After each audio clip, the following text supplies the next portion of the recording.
Alright, Star Trek Into Darkness. Well, this may be the biggest summer movie of all the summer movies coming out over the next couple months. Not necessarily in terms of finances, as it turns out. It did not make nearly as much money as it expected to on opening weekend. I attribute a lot of that to The Great Gatsby being more of a financial smash hit than was expected. But there you go. It didn't make as much money as expected over that first weekend. So anyway, my thoughts on the movie are this. I want to preface everything I say in this review by saying I have never seen an episode of the Star Trek original series. The only Star Trek series I know at all, by actually watching, of course, is Enterprise. And that might seem laughable to about 99% of you. Enterprise, I watched, I think, every episode of the first 3 seasons when they were brand new, first coming out on, I think it was UPN. And I enjoyed it, but I was 10 and 11 and 12 back then, I think, so I don't, that's not me saying it was good, I don't know, it's just saying that's what I watched and that's what I got a kick out of when I was little. And, excuse me, so I've never seen any Star Trek movie other than the 2009 reboot. I've not seen Wrath of Khan even. I know what happens in Wrath of Khan, and I know what happens in a lot of the movies, actually, but I've never seen them. So that's my perspective on the Star Trek series. The only Star Trek that I know from watching up until Into Darkness was the '09 reboot. So Star Trek Into Darkness, from my perspective, was an excellent summer movie. I didn't like it quite as much as Iron Man 3, but I did think that it came close, and I think in a lot of ways it comes close to being that ideal summer movie. It's a lot of fun, but one thing that I really like that they did, and again, I'm going to say spoiler-free, so that limits what I can say about this movie, so I'm going to be broad as I can. They put a lot of action in this movie. They put a lot of things that happen in this movie, but they don't over-amp it. I mean, the first Star Trek, the '09 reboot, I think it's a good movie. I think it's fun. I think there are enough positives. But it is an over-amped movie. There's too much energy. It's almost like the movie has ADD. Every scene, even the slow, talky, emotional scenes, just feels too energetic. And that's kind of a weird thing to say, but watching the movie is like chugging a massive Mountain Dew. I'm not the first person to say that, but I think it's absolutely true.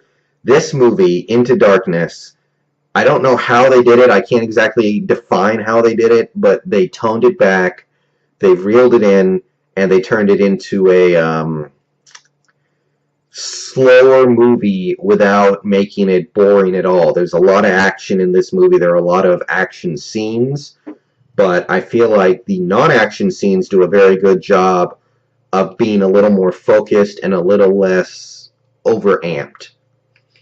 So that was something that I really appreciated from this movie in a broad sense.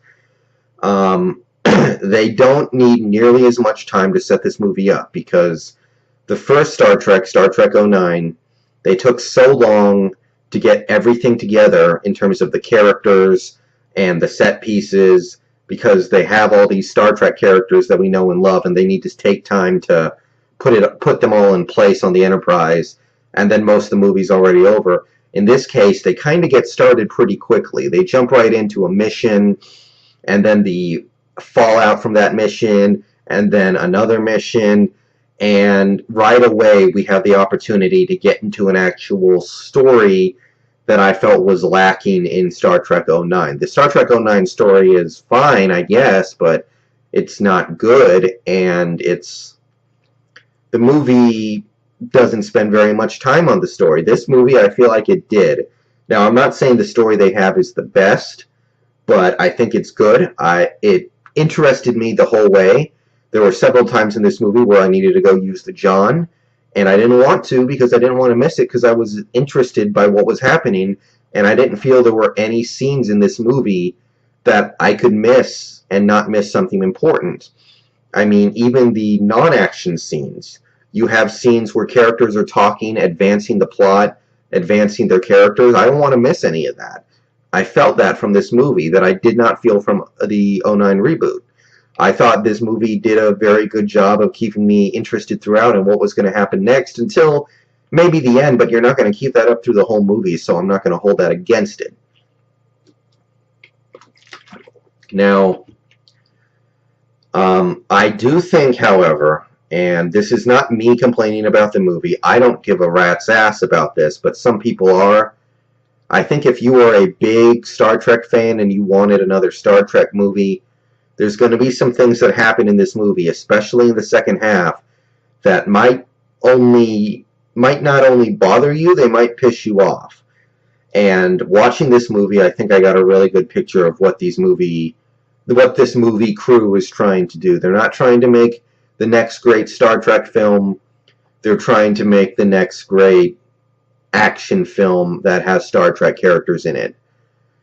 Based on what I'm seeing, they don't care about the Star Trek nerds who get all pissed off because, the Enterprise elevator doesn't move nearly that fast. They don't care about the fact that the Star Trek original series show was not an action TV show. It was a space drama, a soap opera. They don't care about you. They don't care about any of that. They want to make a summer blockbuster that's a lot of fun to watch, that has a lot of action, and in some cases does not have the best, you got to say it, the best writing and characterization and plots in the world. They're not going to obsess over those things. They want to deliver an entertaining product to as many people as possible. And that's not what Star Trek necessarily is. Star Trek has, for the most part, been a soap opera in space, a space drama. It's never really been completely focused on delivering an action-packed film, and now it is. And to all the people who go to see this movie, who are big Star Trek fans that are expecting the next great Star Trek experience, don't do that. You're just going to end up pissed off. You might even end up offended by the end of it. So my recommendation to anybody who goes into this movie like that would to say accept what they've done and try to accept it on the grounds of a simple action movie, because that's what this movie is, and that's all this movie aspires to be, and we can either deal with that or we can't. But to me, this is exactly what the film was trying to be.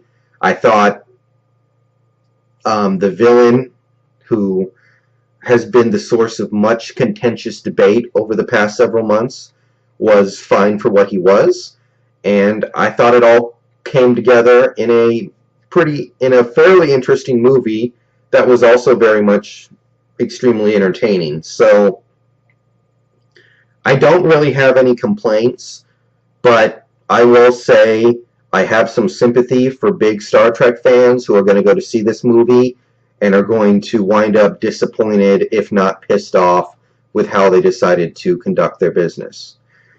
So, I'm going to give this movie, out of 1 to 100, I'm going to give it an 85. Not quite as good as Iron Man 3, but very much exactly what I want from a summer movie. All the elements are there. I don't really have that much to complain about. I will say there are some things at the end of this movie, kind of like Iron Man 3, that just kind of look stupid, and I'm not going to go into it further than that, but I enjoyed myself immensely, and my next movie review will come next week, probably not until Wednesday, but it's going to be The Great Gatsby. And see you guys then.